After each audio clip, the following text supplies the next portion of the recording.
Okay, welcome back to the Now That's Weird radio show on TV. And my guest this time round is Mel Fabregas, who's almost competing with me. How dare he? Mel does a fantastic show in America called the Veritas Show. Mel, welcome to the program. Thank you. Good to be with you here. Yes. That was easy for you to say. I know. Put those teeth back in, Mel. Great to be with you here, Ross.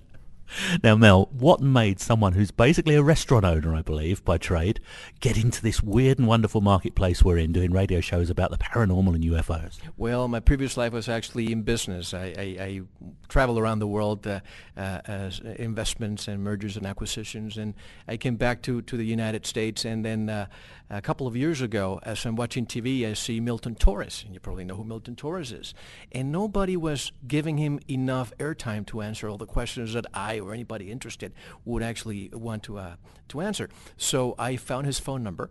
I was going to call him, but I needed to create a name because somebody like Milton Torres would not be talking to me without me being a show. So my wife was passing by, and I asked her, what name could I use if I wanted to create a show that would discuss conspiracies, UFOs, Veritas? So I called Milton Torres, and I said that I was Mel from Veritas, when in reality I was lying. I just wanted to have a souvenir of a conversation between Milton Torres and I.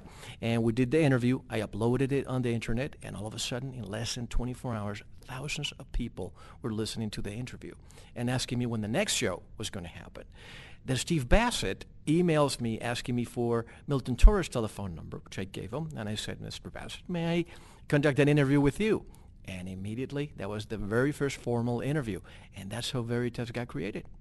Fantastic show and fantastic idea, and the way that you've put it together is great because you're following the right line, as I think a lot of radio shows are very sceptical of the subject and they tear guests apart, and like our show you don't, and that's why we've sort of agreed something this week, haven't we? Perhaps you'd like to explain to the viewers and the listeners what we're going to be doing between the two shows. Right, exactly. First of all, one of our slogans is be skeptical but keep an open mind. And we always have to keep an open mind because if we close our mind, anybody who's talking to us, we're going to dismiss immediately. It is up to us. It is up to the audience to discern and make their own decisions. And you and I over lunch today were talking about that everyone has a jigsaw puzzle and everyone has a little piece. And eventually, as we grow older, we'll have that piece, that jigsaw puzzle together. So what we're going to do is you're going to do a report into Now That's Weird each week, and we're going to do a report into the Veritas Show each week. We'll keep you updated on what's going on in the UK, and you'll keep us updated on what's happening over there. That's exactly right. I think you have a wonderful show over in the UK. You have a lot of followers here in the United States. I'm very honored to have a lot of people from the UK listening to me, so it's going to be a great combination. Whatever I find that's new, I'm going to provide to you, and the same thing with you. And likewise, and the swapping of guests as well. So you'll be hearing guests coming on both shows as well as we liaise further forward, which I think has got to be good for the whole subject matter, isn't it? Now, what's your own belief with regards to the ufology subject? I mean, you've already said sceptical with an open mind, but you've been here this week listening to some great speakers talking about evidence, and I always make the clarity between evidence and proof. Strong evidence of the existence of, shall we say, non-terrestrial beings for the sake of a term. What's your view on this? Well, first of all, I'm one of the unlucky ones who has never experienced a UFO. And maybe that's why I created my show. Maybe that's why I'm talking with you here, Russ. But at the same time, I had an experience as a child. There was a TV commercial being filmed in a building in Puerto Rico where I grew up, and they were doing one of those 24-hour commercials where you can see the sun and the moon coming at the same time. Well, they found a UFO there. I lived 2 miles away from that incident, and that awoke in my urge to find out what was out there. And I would go to school, ask the priest to talk about UFOs. So nobody wanted to talk about it. And eventually, as I grew older, I wanted to get my own answers, and I could never get my own answers. That's why I created the show. Right now, I've never seen one, but all you need to do is look up the sky every night, and for us to say that we're alone, that would be the height of arrogance. Someone posed an interesting question to me the other day, that if Darwinism is correct and we evolved as a species, at what point did consciousness become created? That's a very loaded question there. All I can say about that is, why are there still monkeys if evolution happened? And, all you have to do is look at the Drake equation. There's more probability to have life outside of this planet than there is not.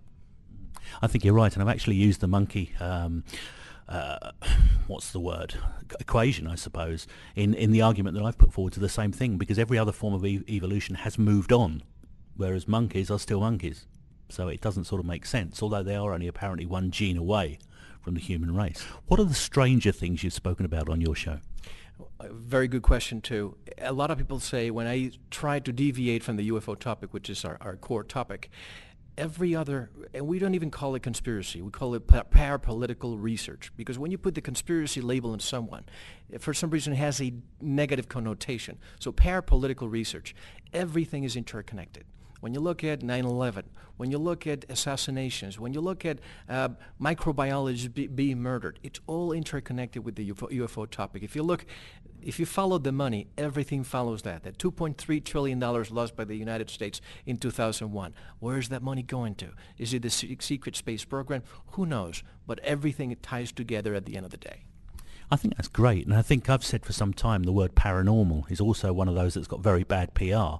If you say the word paranormal, people automatically think of ghosts, and paranormal is just that's not currently scientifically understood as normal.